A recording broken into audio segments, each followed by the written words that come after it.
Have you seen Disney's Tarzan? I have not.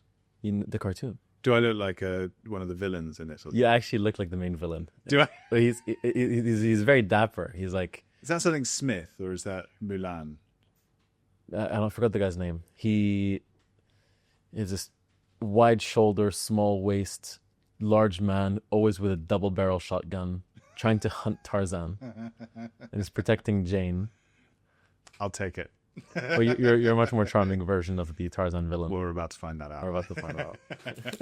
Around the World with your host, the Gstaad Guy. We welcome you back to the Gstaad Guy podcast, sharing stories of excellence with those in the know for those who just know. Thank you for having me here, by the way. Thank you so much for being here. Why am I here? You are here. It's like, I like these questions. You're here because I think you are the quintessential English gentleman. I think you are one of a few of a dying breed. Okay. Which is a real mensch. Well, I hope I'm not dying. You're not dying. You're not dying, but your breed is. You're a very well postured, very firm handshaking, very well groomed, very well dressed man. Well, thank you.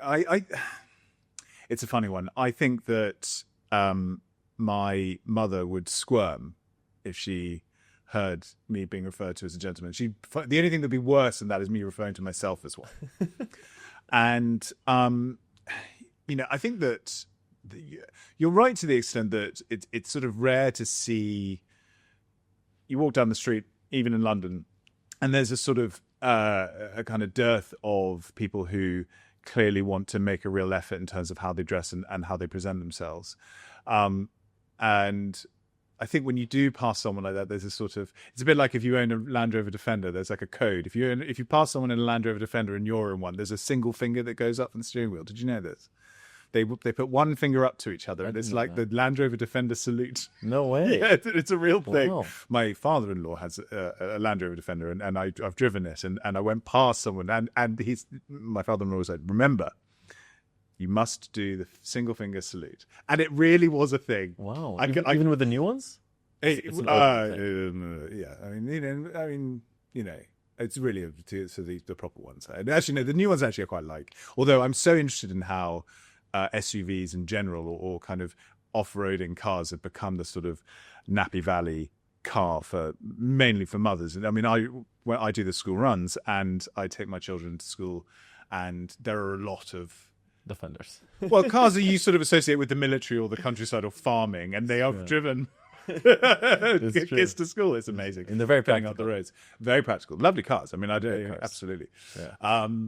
But I mean, so you do sort of, doff your cap, so to speak, to guys who are clearly making an effort, and I do the same with tall people. Do you? We understand each other. I spoke about this before. When I see someone who shares my hat on the street, like you, yes, we do this little head nod. We should make up an official one though. We should. That everybody does, like the single finger official. Yeah, we should do that. Like pinky finger, something like that. It's a good one. I think that there's a through line, however, to the extent that the sort of people who dress, I guess, to a sort of I won't say an elevated level. I just think who sort of are very conscious of putting the way they put things together, isn't too dissimilar to the way men want to present themselves. I.e., let's look back at James Bond or the kind of classical codes of men's style. A jacket and trousers and a shirt is kind of the uniform for most men. Yeah. If you meet most men, they will want to have that and have it in their uniforms. Separates now come into it, so you have like what I'm wearing, a sort of a different pair of trousers to the jacket, and that allows things to be slightly less kind of corporate. Yeah. But the uniform for men has a sort of a kind of a common red thread throughout any level of formal, casual, whatever. And so I just sit somewhere within that. That's all it is really. And the tie, do you make a conscious decision today's a tie day or a non-tie day? I don't wear a jacket and shirt without a tie. I just don't like how it looks, and often like the collar can pop off. Now we're getting into kind of nitty-gritty of like me being quite self-conscious, and various sort of things might happen that sort of take away a kind of a sense of perfection, a sense of neatness, which I enjoy. I enjoy neatness in my looks, and I think that maybe a kind of compensating for not being particularly neat with like tidying up at home or my desk or something like that. I don't know. Or not feeling neat inside or something psychological. Who knows? We can explore that today. Yeah, really deep. But the sense of being well dressed has always given me a great feeling of confidence. It goes right back to when I was a teen and I was underage drinking at pubs, where I had a pair of my father's shoes that I stole from his cupboard. My father's wonderfully dressed, and he had this amazing cupboard, and you open it, and this smell of polish and leather I loved it. I fell in love with it from a very young age. And I would steal a pair of his shoes, and I would go to the pub dressed in like a leather jacket and a t-shirt and jeans, but wearing those shiny, beautifully made shoes, I felt like I was the smartest person in the room. And from back then, that felt important. And I can't really distinguish why it felt important back then, but I think it instilled a level of confidence that I didn't have if I was just wearing Vans or like, Chukkaboos or something. Fake it till you make it. Exactly that. And, we should all do that. Yeah. I think that the body language is part of the outfit as well, because it's not just the way you look, it's also the way you act, the way you hold yourself, the way you carry your body, the way you speak. It fits in the whole... Bearing is what you're talking about here. Is that what it's called? Bearing. It entirely depends. I mean, it really depends on the situation. I'm 38 now, so I'm more confident than I was, and I had better bearing now than I did when I was in my mid-20s and trying to kind of figure myself out. And funnily enough, this is part of the kind of secret behind the Rake, is that the idea is that it was a magazine that appealed to men over a certain age, because the argument was that actually these are the guys who are way more confident, and have sort of established the sense of themselves at their sort of, the most ultimate level. So yeah, I think it gets better now as you get older. Yep. You agree? I agree. Okay. Things age beautifully over time. Yeah. As of you. I guess that I literally am about to go pick up some suits from the tailor that I've had to have let out. So I don't know if that's necessarily true, fine. but that's very sweet of you. Fine. Well, Tom Chamberlin. Am I saying your last name properly? You are. Tom Chamberlin. But the thing is that most people spell my name incorrectly. I am not spelt like Neville Chamberlain or Emma Chamberlain, Lain. I'm spelt just Lin. Oh yeah, Lynn. Which feels like the sort of, phonetically the more, that makes more sense. But it doesn't make a bit more sense. Nobody spells it. Otherwise, everyone spells it Lain. Lane. Yeah. Well, Tom Chamberlin, editor-in-chief of The Rake. Mm-hmm. Great publication. Thank you. It's you seem like the Rake man in real life. Is that a byproduct of the role, or is it a perfect fit? How did that happen? I think I was probably hired because I fit a particular mold. However, if you met the founder of The Rake, who's a man named Wei Ko, who is a Singaporean American guy, thick American accent, but Singaporean, covered in tattoos. Oh wow! Often wears like a Hawaiian shirt. With he is very much the Rake at the same time. So it's a funny and interesting dynamic where the pair of us, if we're standing next to each other, we would kind of have very different looks, and yet it all kind of would make sense. And so I think the whole idea of the Rake is that it doesn't have to be one particular sort of prescribed look. It can be lots of different things. I think lots of different people who all share a passion for obsession, from what I've seen. Yeah, I mean, the idea behind it in the first place was that when Way started was that he didn't feel like there were magazines out there that were, or that made men above a certain age feel relevant. Mm-hmm. And when you grew up, his heroes were Paul Newman, Cary Grant, Humphrey Bogart. And you don't think of Paul Newman, Humphrey Bogart, and Cary Grant being cool in their 20s. You think of them being cool in their 40s and 50s. That's when they really were amazing. So as a man who was just turning 40 as he was like, where's the magazine that kind of reflects that? And so that's why he started the Rake. And that's kind of what I try to continue to do today. And so at the same time, where all that is grounded is within the kind of classic codes of men's style. And really ground zero for that is tailoring and artisan craftsmanship, all those sorts of things. And so really the Rake it's meant to be a martinet for that world. We are flag wavers, not bearers. So we kind of come look at us, or come look at this lot, really. My job is not to be excellent. It is to point out the people who are. That's really it. And so you have to be obsessive about that. You have to be passionate about it.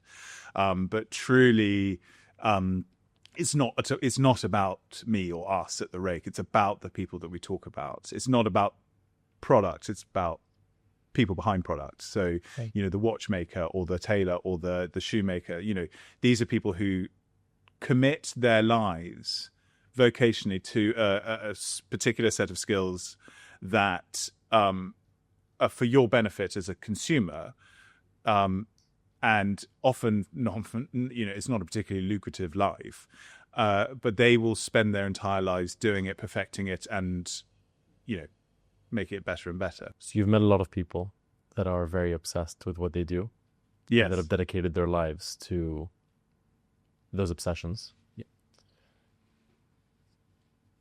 Do they usually look like the customer or the person they're building for? That's a very difficult question, because ultimately what we're talking about here is aesthetics, in the sense of like people's personal style to people's personal look. And there's a lot of collectors of watches who have terrible style in general, but any of them could have cash and want to collect watches. I met a guy in America just recently. Andy Rosenfield was his name. A very impressive man, a very successful man.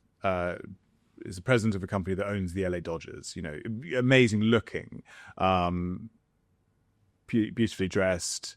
Has been collecting watches all his life. But I've met other watch collectors who don't look like him.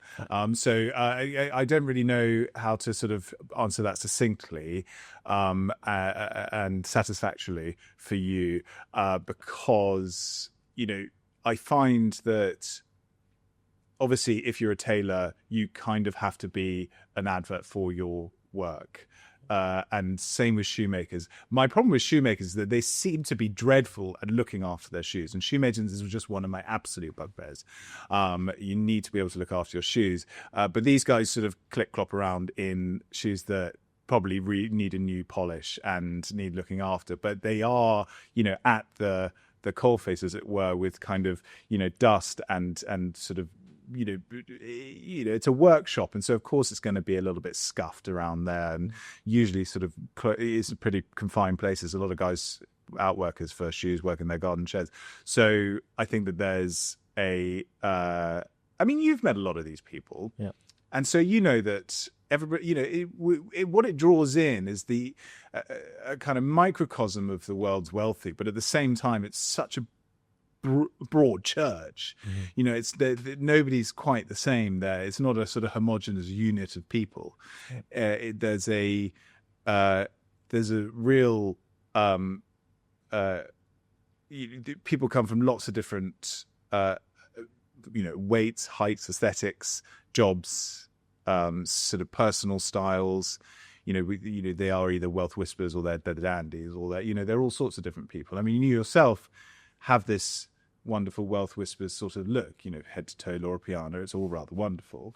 But it's a subtle thing. It's not necessarily, it's not loud tailoring. There are some details in here which I think are, particularly nice. I think the lapel is nice and broad, which for a tall person is good because it doesn't make your head look too big. All this stuff I think about, but it doesn't mean that everybody thinks about it. But at the same, it's a sort of solemn, crispy, nice fabric that looks comfortable to wear and doesn't have any logos anywhere for people to understand where it's from, which is a good thing. I appreciate that. Thank you. That's okay. Thank you. Speaking of outfits, Yes. I see something attached to your lapel, which I've never seen before. The lapel pin. Lapel pin. Yes. This is my grandfather's. That's And beautiful. it is a 1950s Dunhill. I don't know if it will work. Yeah, there you go. So it still works. And You're not a smoker. yeah, I do. I don't smoke cigarettes. I like my wife's cigarettes with this. Okay. When I'm feeling particularly sort of pretentious. But really, it just sort of sits there. My dad wears a lapel chain, and it's an interesting thing. It's a sort of swizzle stick for champagne. So you use it to kind of de-fizz your champagne.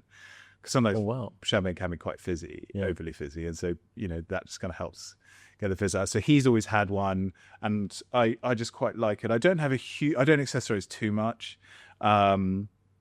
I like to sort of have bits and bobs. And I think accessorizing is actually a sort of cheat code for dressing nicely. I think if you manage to get some accessories in, that's what sort of elevates your look. Would you categorize yourself as old-fashioned? I'm an old soul. Yeah.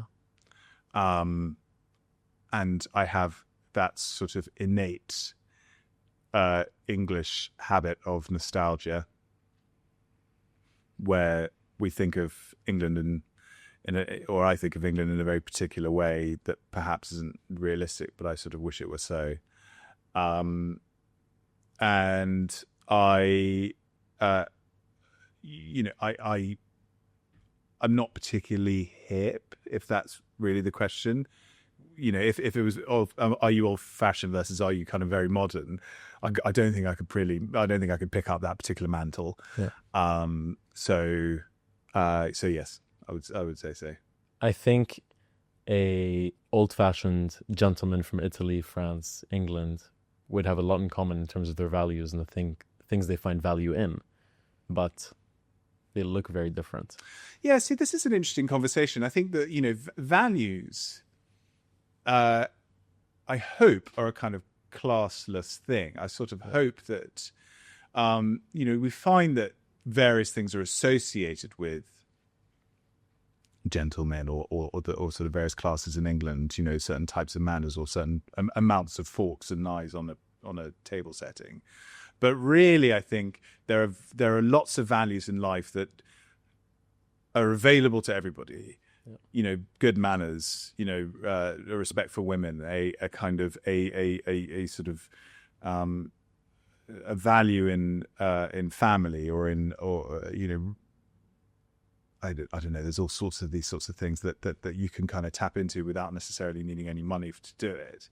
And so yes, I think they are different throughout the continent. I think that British style, just from a clothing point of view, it's very rooted in Britain, because you have to think back to the late 18th century, where what you have is something called the Great Male Renunciation.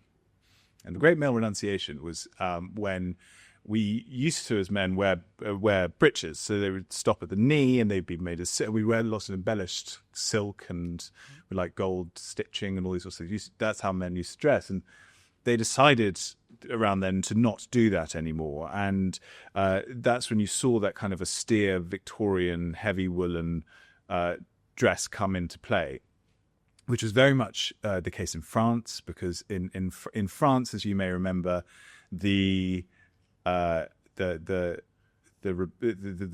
in the French Revolution, 1789, were known as the sans-culottes. No underwear, commando. Well, no trousers. Oh, sans-culottes. Oh, no, sorry, well, sans-culottes. Sorry. They because they wore trousers. Sorry, so the sans-culottes. So culottes were as it were breeches. Fine. With a word for breeches. So they wore trousers because that was, if you wore trousers, that meant that you weren't bourgeois. Fine. And so.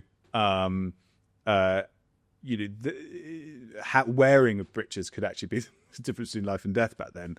Less now, although it'd be odd to wear it unless you're shooting. Then came in that sense of English style, And there was a writer called Nicholas von Heidloff, who was from the continent, he was from Germany. He used to say, if you were dressed as an Englishman, if you dressed in the English style, you were well dressed anywhere on the planet, or on the continent, actually. But as far as they were concerned in Europe back then, Europe to them was the planet. Yeah. So there was a sense that the English gent, especially the English country squire, was the zenith of style. That was really, could be all over Europe. If they wanted to come across as classy, they wanted to look like the English gent. There was a lot of morning dress coming in, and tweeds and things like that. And remember, the riding habit was it was the most popular style of clothing available, and that is where tailoring all came from, back then, because riding habits had to be tailored, morning coats had to be tailored, and you saw the rise of tailoring back then, and it was all to sort of supply this emerging new style post the Great Male Renunciation. Mm-hmm. And so British style quite early on was kind of bleeding into, as you say, Italians and French and Germans. What are some quick things to look out for and notice to know that's German, that's French, that's Italian, and that's English?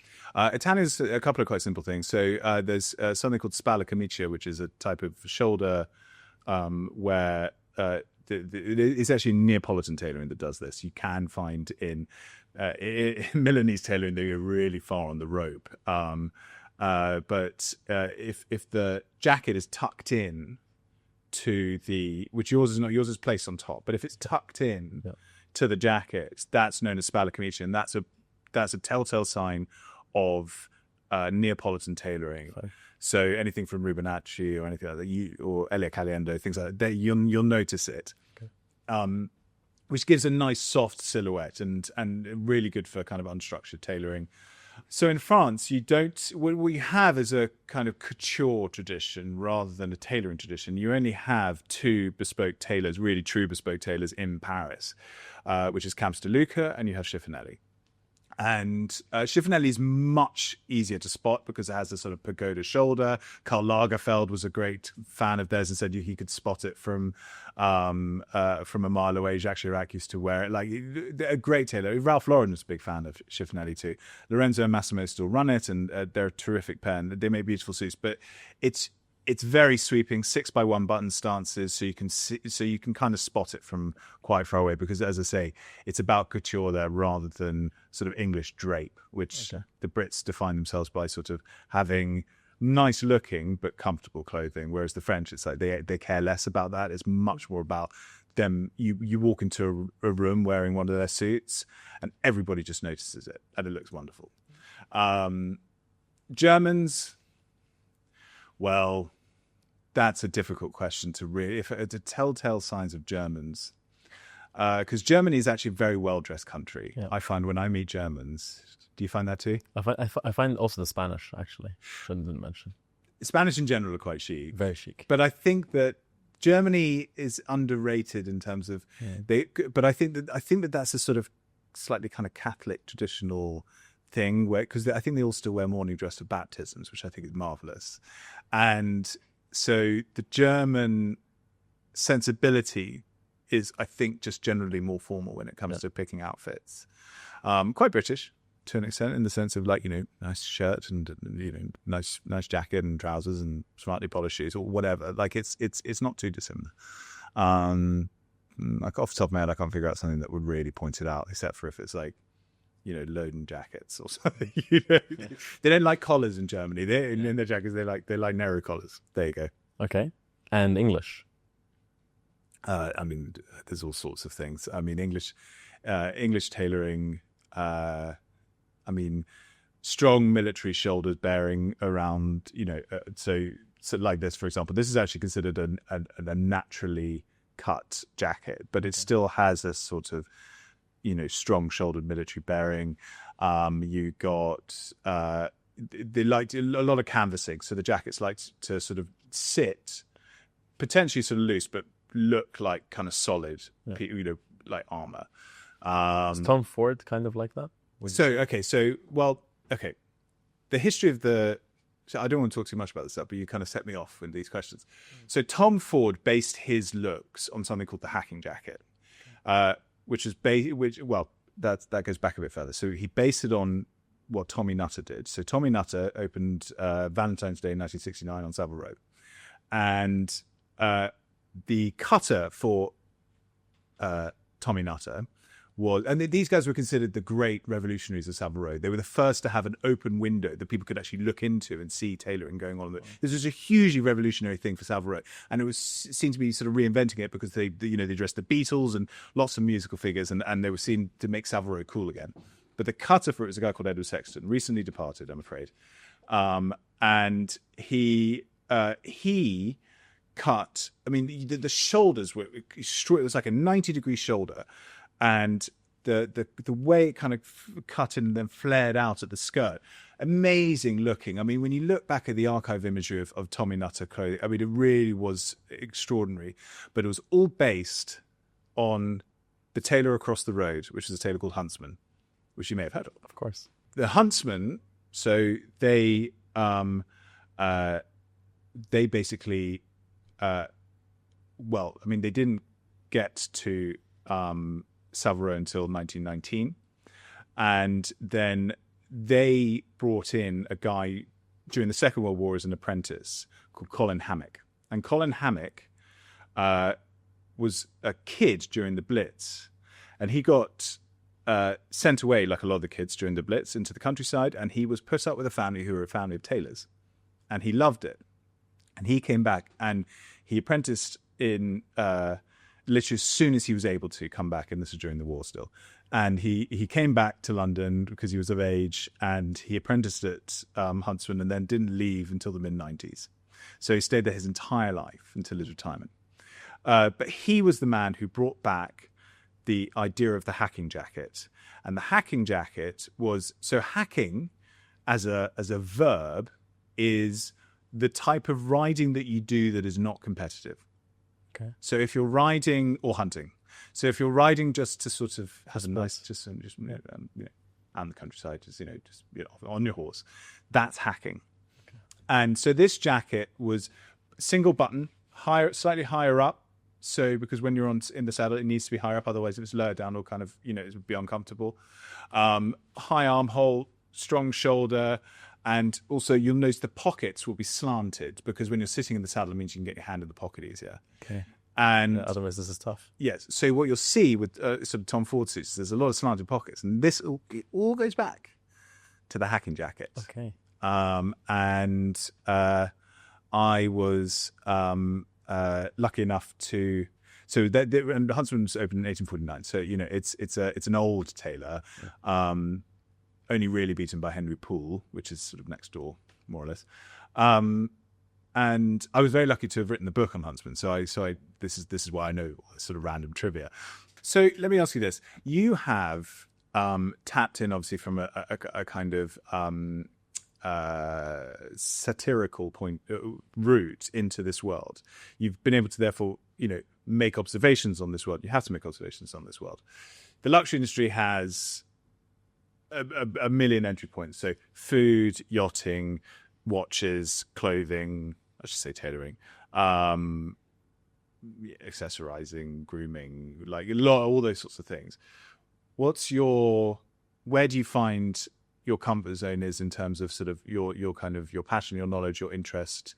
Where is it that you find yourself, going down rabbit holes? I like your question. It's a great question. I'm a journalist, so I'm afraid it means I'll get one in and the rest are going to be crap. No, I don't believe that. I think I'll backtrack a bit because you're talking about all these different categories, and I think it's important to acknowledge why all those categories are important spokes of the same wheel. There's a marketeer I love, and he says the core of great marketing and storytelling is people like us do things like this. Okay. And defining who people like us is, the archetype, what those things are, and how they all fit hand in hand. So people like us, of a real-life Gstaad guy, a real-life connoisseur, someone who's obsessed with excellence in all categories of their life, they have deep obsessions across all those categories. They're usually rarely changing their mind about things, married to certain ways of living, ways of consuming, and they always want the best of the best in those categories. So that's the people like us of a connoisseur, and that do things like this have some things that are tangible, like items, or also some ways of being, like acting like a gentleman, having the good manners, having the certain presence in the room. And I think the ways of being versus the ways of consuming and looking is what I actually have always obsessed over. Mm-hmm. It's what I mentioned earlier in this conversation. If you weren't dressed the way you are, you'd still be the gentleman that you are. Because I don't think you, although your outfit does elevate you, it's your way of acting, your way of being, your way of speaking. I think that's actually what makes you the gentleman that you are. And that's something I observed as a kid with my parents' friends at school. I'd sometimes see someone dressed very well, but they'd act not so well, and it actually makes them look out of place. Yeah. But when someone looks polished, and they're polished with their words, they're careful with the words they use, they're kind, they're well-mannered, they're well-raised, they're mindful of the consequences of what they do, I think that just elevates the whole thing. Yeah, I mean, all this. I'm trying to avoid referring to myself as a gentleman, but let's say, but it's not an outfit. It is a, people talk about gentlemanly conduct. It's conduct. It is. And I went to a school, and it's all the fault of people who've taught me. I mean, I've been very fortunate in sort of my sort of male influences in life, and my dress, for example, is very informed by my mentor, a guy called Nick Fowkes, who's one of the great writers and journalists and editors and just know-it-alls when it comes to the men's luxury industry. Like, he wrote the book on Patek Philippe. He wrote the book on gambling mania in the 1800s. Like, the guy has just this huge breadth of knowledge, and I was so lucky to work for him for many years and learn from him. But he's also one of the best dressed men in the world. I would say the best dressed man in the world. Oh. So from that side, my dress sort of inspired by him. But like my headmaster of my prep school, for example, as far as he was concerned, a good forward defensive stroke in cricket was the most important thing in life. If you knew how to do that, then nothing else mattered. And I still love that. I still think that's great, except for, loving the Queen and, God rest her soul. And, all this sort of thing. That is what's important in life. Yep. Yes, we've all got different academic skill sets and the levels of achievement. But, if you knew how to, keep a fast ball away from the stumps, then you really got it made. That was how I was educated. Yeah. So it is about conduct, it's about values. And, we are in a world today where certainly men have been, I think, terribly misled in the way that they think that good behavior is, or old-fashioned behavior is. And this is what I hate with this sort of, not to go down too political a path, but the sort of, the kind of red pill manosphere stuff, is that they think they're being old-fashioned, by having kind of trad wives and all this. They think that it is an old-fashioned way of being a man. But can you imagine, I mean, do you think Andrew Tate is anything like Paul Newman or anything like Humphrey Bogart? Do you think those guys would see him as anything other than just a total scumbag? No, they wouldn't. But these, Paul Newman fought in the Second World War. He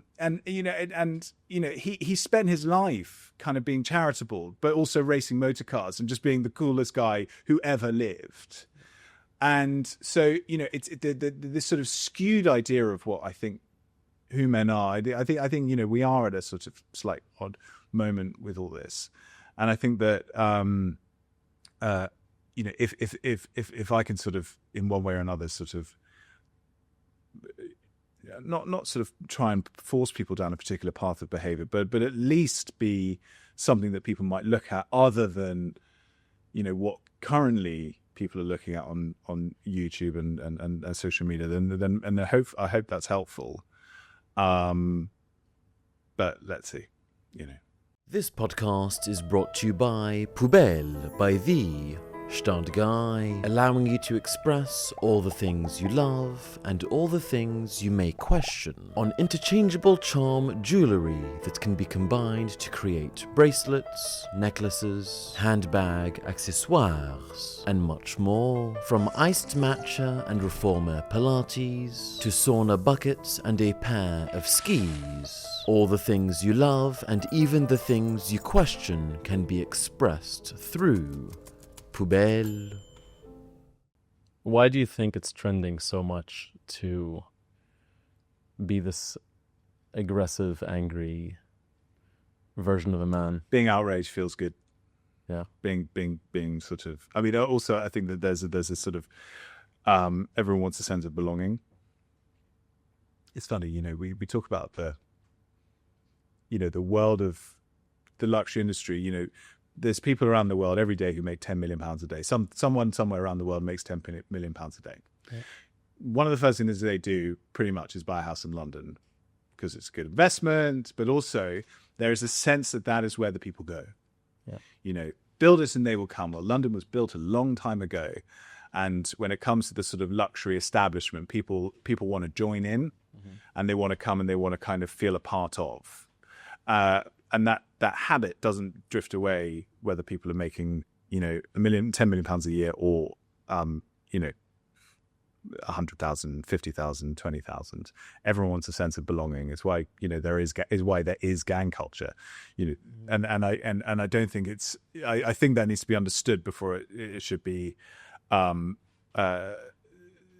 people should be sort of, made to feel stupid for wanting to belong. I think that's a perfectly normal human feeling. But this is not necessarily my wheelhouse. It's purely an opinion. But I think that the red pill manosphere stuff is purely because guys have there is a sort of insecurity around what being masculine means, and also an importance attached to the idea of being masculine. People using the word "I'm an alpha," and there's nothing less alpha than saying I'm an alpha. I mean, can you imagine? As I say again, can you imagine these? Burt Lancaster saying I'm an alpha. No, you can't. Can you? I mean, it is an absurd notion.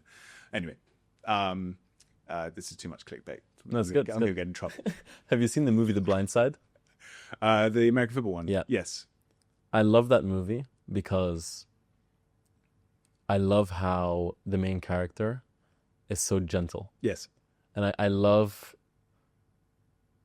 when someone who has the physical power and disposition to not be gentle is extremely gentle. And I think the word gentleman is often misused and mislabeled these days as like this sort of alpha, like testosterone machine. Yeah.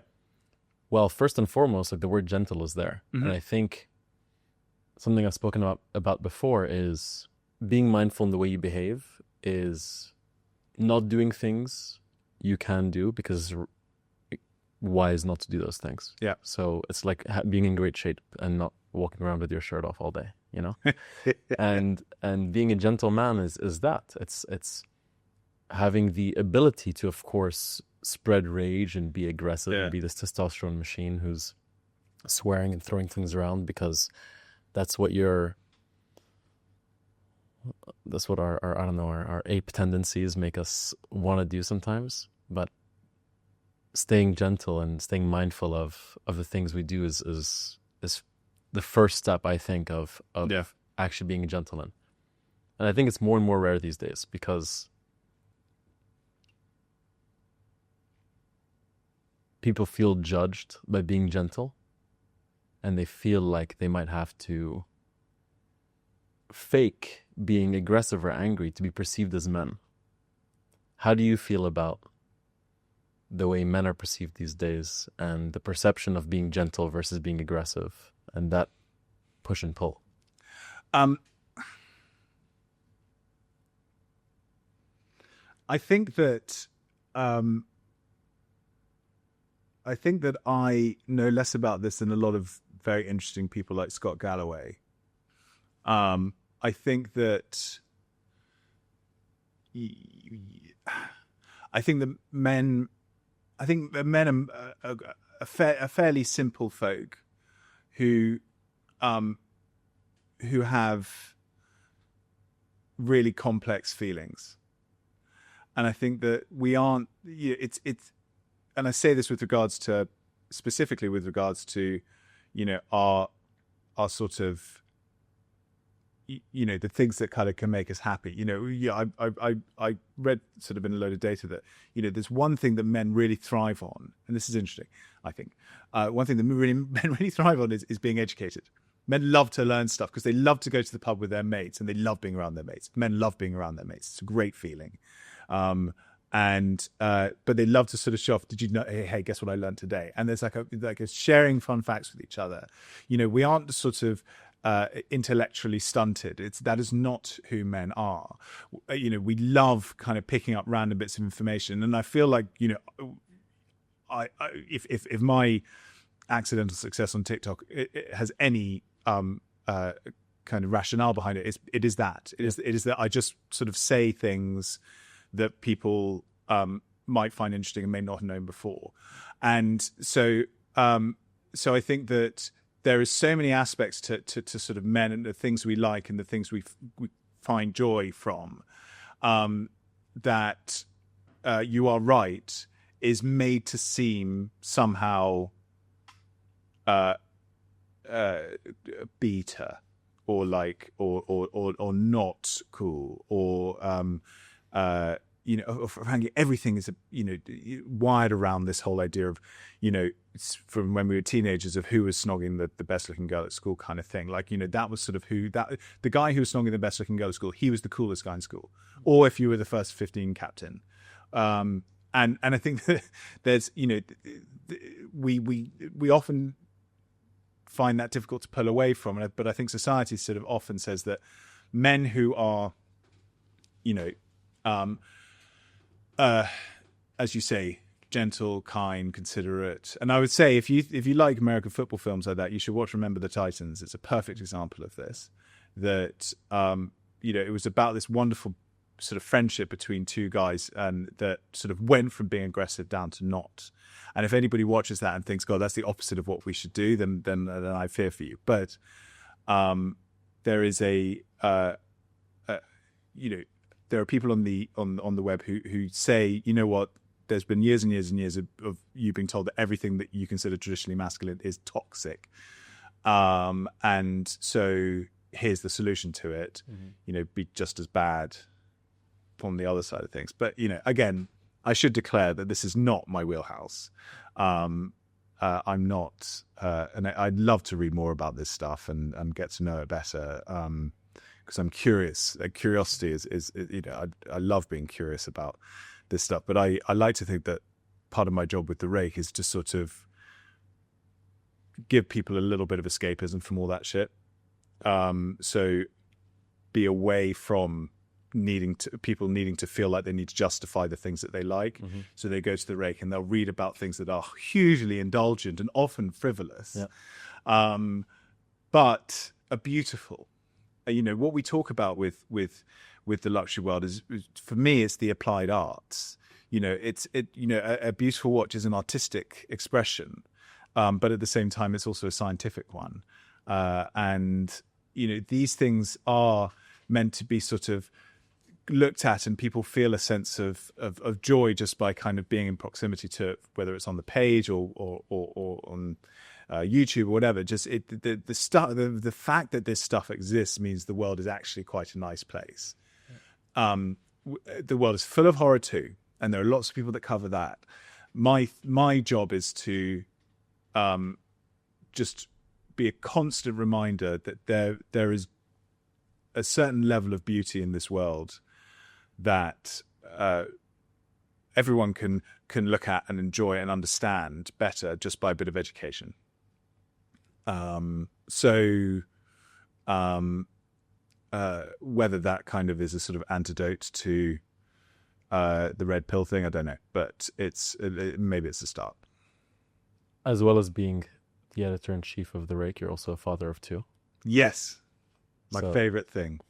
And sharing information is part of your day job and your after hours job with your sons. Are they on social media yet? No, they're 6 and 8. I mean, they are little. Okay. Yeah. And I you know it's coming over the horizon. You know that there'll be a conversation fairly soon. But are you optimistic about the information that they'll be inundated with, or worried? How do you feel about the generation they're born into?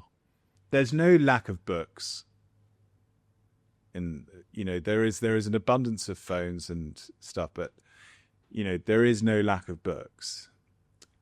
So the content can be come from lots of different mediums. Mm-hmm.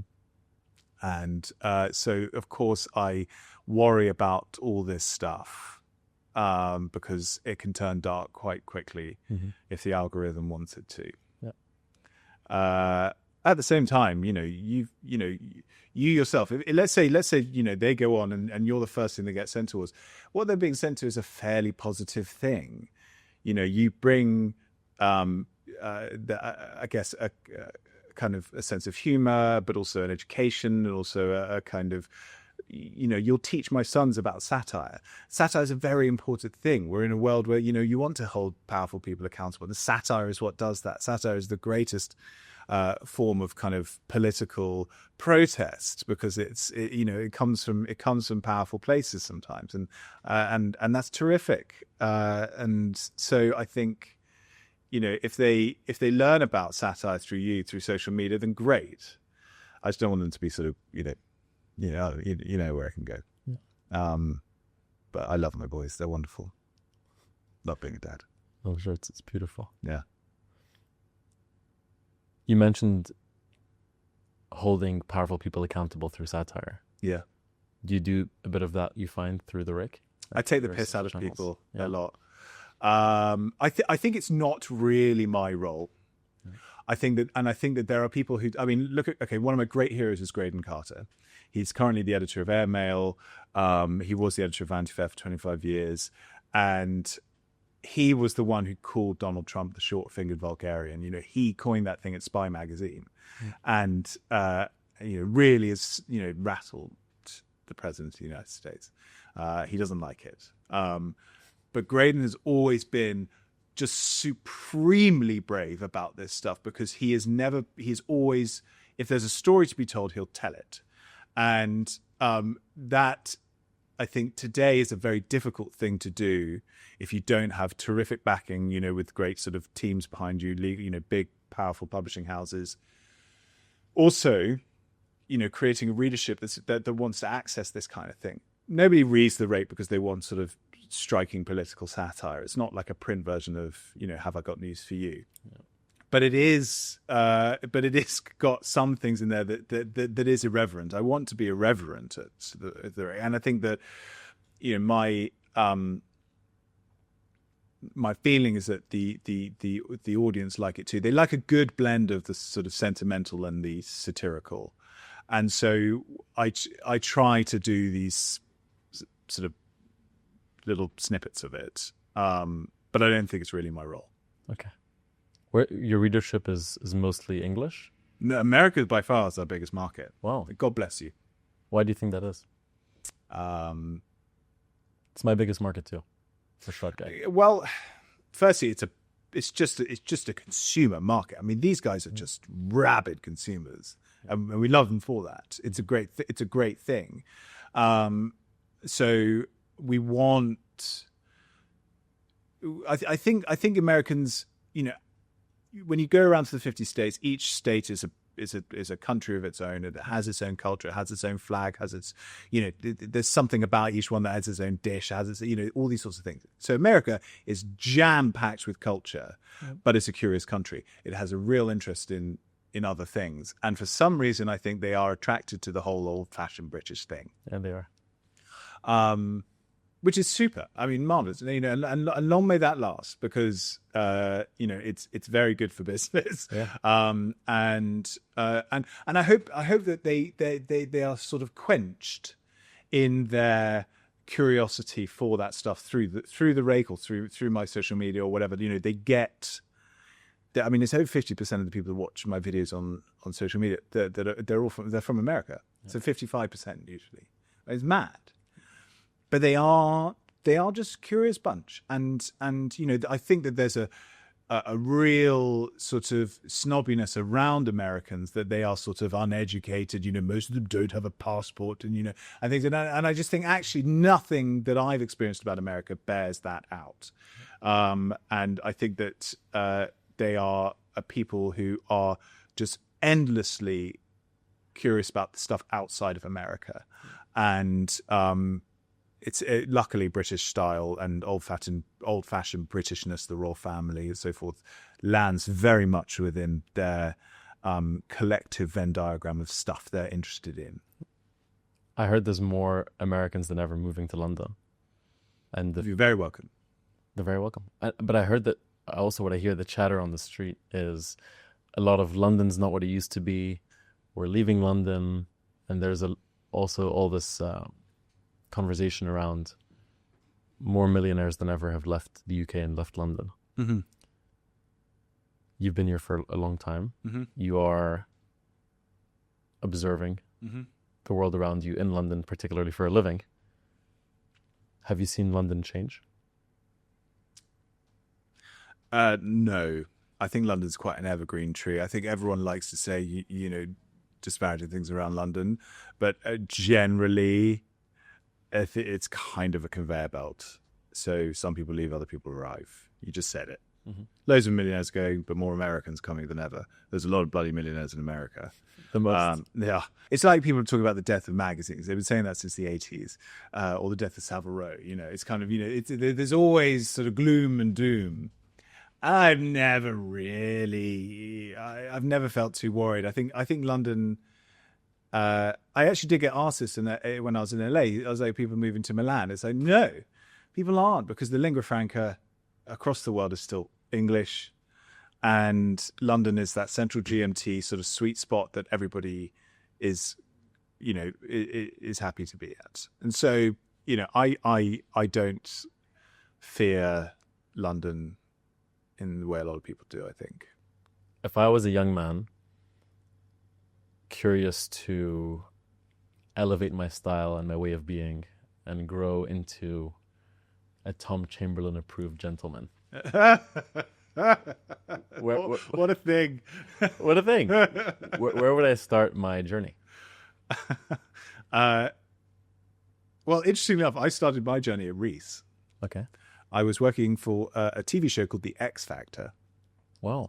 And I was earning, you earned money weekly there. So I was earning £300 a week. And I was living at home. So for me, that was actually quite a lot. I was fine with that. I was very happy with that because I was living at home.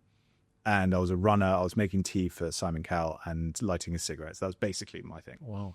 And I would spend my money trying to kind of, I walked past a Reese and I found that they had this 3-piece suit and they had this sort of trench coat, and I thought, oh, they look quite fun. And so I started there. Okay. And then I gravitated towards Ralph Lauren, and then I gravitated towards places like New and Lingwood, and so it's, if you're a young man and you're not earning much, it's very difficult to necessarily. I mean, Polo's actually fairly well priced, to be fair, but it's complicated to find something really classic. And if you want my genuinely controversial opinion about things, Uniqlo do amazing sweaters. And they're, really classic, clean sweaters. How's the fit on you? Because you're a pretty big It's guy. a sweater. It's knitwear. It's fine. The sleeve length is good? Yep. Yeah. It's all fine. Good. And, sleeves poke out, the shirt sleeves poke out a little, just enough, just as you want. It sits nicely on the chest. It's all, it's all fine. Yeah. So there are places you can go, not necessarily for a full outfit, but there are always places you can go. And I would not recommend a 21-year-old decide, I'm going to go all in on something incredibly expensive right away. Start building your wardrobe. Well, firstly, get the classic, get a navy blazer, and go from there. Well, scratch that, reverse it, as Willy Wonka would say. It starts with the shoes. Okay. Very much starts with the shoes. Bad shoes I hate it. And there are a lot of poorly made shoes. And there are a lot of poorly made shoes at a high price point too. Yeah.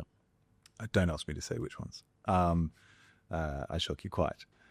My philosophy on all this stuff is that it's like the giving a reference if someone asks you to give a reference, you can either decline to give a reference or you can give a good reference. That's the rule in this country. So I'm a bit like that. But the shoes, once you've got nicely polished classic shoes, like a pair of black penny loafers or cap-toed Oxfords, I would suggest loafers for taller guys with bigger feet because it's less leather, and lots of leather for guys with big feet can look quite clunky. But either way, you start with that. You build your wardrobe around that, because black, especially if you've got black or brown or burgundy shoes, because you can't wear certain things with black shoes, you can't wear certain things with brown shoes, and so you build your wardrobe up from that. But a navy blazer is key. And once you get those in, you can then start just slowly adding. And it doesn't matter if you begin with TM Lewin. You know, anyone who sort of sniffs at a 23, 24-year-old who's just started in the professional life, not going straight to Turnbull and Asser. I think that that's an absurd way of looking at life and an unrealistic one. Just create your own passion for it by building your wardrobe. Decide what's missing and save up for that kind of thing, you know, for the tie or for the new pocket square, or, you know, at one point you'll end up going to Paris to Charvet to get a boutonniere, I'm sure, as my friend who's a brigadier in the army, his great Christmas treat for himself is he goes to Paris and he gets a Charvet boutonniere. Oh, wow. And that's the sort of what you gravitate up to. But wait until you're a brigadier in the army to do that. Well, you know what I mean? I love it. How do you feel about the new tech chic suit with sneakers, like the Swiss On trainers with a full suit? I refer you back to my previous answer where I said that I don't give bad references. I only decline to give references. The sigh is the answer. That's all I had to hear. I think. Look, it would be so silly for me to go through life thinking that everyone needs to dress like me. That is just not how my philosophy in life. Yeah. I feel like I dress like, you know, something that is true to myself. And then if it's not true for you, you shouldn't do it. You should dress how you feel comfortable. And it, you know, you talk about gentlemanly conduct. It's very, very ungentlemanly to look down on somebody because of their choice of clothing. You know, if they're being true to themselves. But clearly the tech thing is a sort of fad. Do you know what I mean? It's like, this is how I need to dress to look like I'm part of that set. Mm-hmm. I mean, you know, it could be better. Are there any non-negotiables for you in the way people act or dress or hold themselves? I hate people who are rude to waiters or service people of any kind. I hate it. À la poubelle. Yeah, very much à la poubelle. Terribly à la poubelle. Like, you know, that is people who are rude, like openly rude. You think that it's okay to go through life being openly rude to people? I mean, it's one thing. I had a situation at home where people filled my house with gas recently. It was not a fun. It was very dangerous, very frightening. No. It was an accident in the pavement, and people drilled into the hole to do like maintenance work, and they hit my gas pipe. My house was filled with gas. I wasn't rude to them. I was stern with them, but to feel like you have the right to be like nasty and rude to people. I mean, that is I have no idea how anyone could really justify it, especially if they're people who are just trying to like serve you food. Mm-hmm. Like I hate that. Sorry, I was ranting. I appreciate that. Are there any others? Any other à la poubelles that we can share with the audience? So I'm a bit like if you want me to get a little snobby, I'm a bit like the Queen Elizabeth II in this one, which is that her thing she really couldn't bear was pre-tied bow ties. Okay. It's really hard to tie a bow tie. It's not hard to tie a bow tie, and as soon as you will know, because can you tie your shoelaces? Yeah, Mr. Summerwalk. I can't tie my shoelaces. Then you can tie a bow tie. It is the same thing. It's the same thing. You make a loop, you loop the other thing around and feed it through. It's the same thing. Okay. Just practice and you get it right. I usually get someone else to do it for me. Fine, marvelous, great. Get your valet out. It's usually a friend or my dad or Stand my on the dad. chair and kind of Exactly. it's a very straightforward thing to do. And I saw, was it Clooney recently? I saw a picture of Clooney sort of something, and he was wearing a pre-tie bow tie. You can tell them from You can tell. And I was like, You can tell because they look so too disappointing clinical, towards Clooney. right? They look very clean. Yeah. They're not as perfect. Yeah. You can't get that when you're tying it. Like, you can't. I've seen some imperfect pre-tied bow ties. They're pretty good. They might slip past you. I know you don't approve, Maybe, but you may. It may be imperfect enough. Just learn how to Artist. bloody time it. That- You only have to do it a couple of times. Yeah, just. That's true. fine, Okay. go on. Pre-tied bow ties à la poubelle. Wait. Rude to waiters à la poubelle. Very much so. And Referring to yourself as alpha à la poubelle. very much so. I think probably referring to yourself as a gentleman as well. I don't think that's a particularly gentlemanly thing to do. No. Complimenting yourself à la poubelle. Very much so. I mean, I think it's better to spread kindness than just sort of lavish yourself with it. That's very true. I agree. Okay. What about things that are fantastique? My wife and children. Love that. But otherwise, people who write thank you letters, I agree. they are fantastique. I mean, Yeah. plus fantastique. They are I don't know if that's how you say it. très fantastique, Ouais, you'd say. ouais. Absolument fantastique. I I agree. I think recognition, gratitude is such a small effort that goes such a long way. It feels really good. Yeah. It feels good for someone to say thanks. But you know, the difficult thing with thank you letters nowadays is they're so rare that if you send one, it means it's going to be like a day or two before it arrives at that person's house, and they probably like haven't had a text from you, despite the fact they've got you up for They're a like, nice "Well, dinner. you're And then rude." they think you're rude. So you have to send like a pre-thank you letter note small to say, things. just so you know, thank you very much. I've got a thing coming your way. The other thing to do is always just say, the way around that really is to text them and say, thank you for last night. What's your address? Yep. And that's a good way around that. So, Sure. other things that are fantastique. Maybe things that are you don't see as often as you'd like to see. Well polished shoes. Well polished shoes are Yeah, fantastic. because the opposite is very much à la Poubelle. Yeah. I think people should really look after shoes.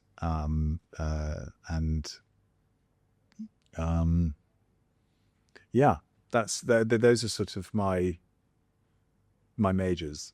Everything else is sort of minors. Lunch at Harry's Bar where we met. That was That's fantastic. always fantastic. Lovely place. Mayfair and Jane's in general, it's about my tailor, Terry Haste. He is fantastic. The sound of a wood pigeon in the English countryside is fantastic. What's a wood pigeon? It's a wood pigeon. It's a nice looking pigeon. Okay. Basically, you'll see them in London so often, and they make a very soothing call. Them and doves. Okay. And it's a sound. When I hear it, I feel like I'm very much in the countryside. Even if I hear it in London, I feel like, oh gosh, have I escaped? Oh, very cool. I'll look for some wood Yeah, pigeons this it's a weekend. marvelous sound. It's very British sounding. Yeah. Yeah. Okay. Or the kind of crackle of a pheasant. Beautiful. Well, Tom, thank you so much for being here. I still don't understand why you asked me on here, but I am delighted. It's very, very kind. I think that your content, your sort of the breaking out of your persona to actually sort of explore more of the world, I think is a really fascinating thing to choose to have done. Thank you. That's That's exactly why I've asked you to be here. Oh, thank you. To learn more about you, how you see the world. And I also love learning from you. Whenever I speak to you, I learn new and cool things. So Good. Thank you for that's asking why. me along. Thank Thank you. Anyway. Thank you. Thank you for listening to this episode of the Gstaad Guy podcast. If you're keen to learn more, please follow along by engaging with our social channels on Instagram, TikTok, Spotify, YouTube, and Apple Podcasts. And we look forward to seeing you next week. Merci beaucoup, à la prochaine, and a big hug from the Gstaad Guy.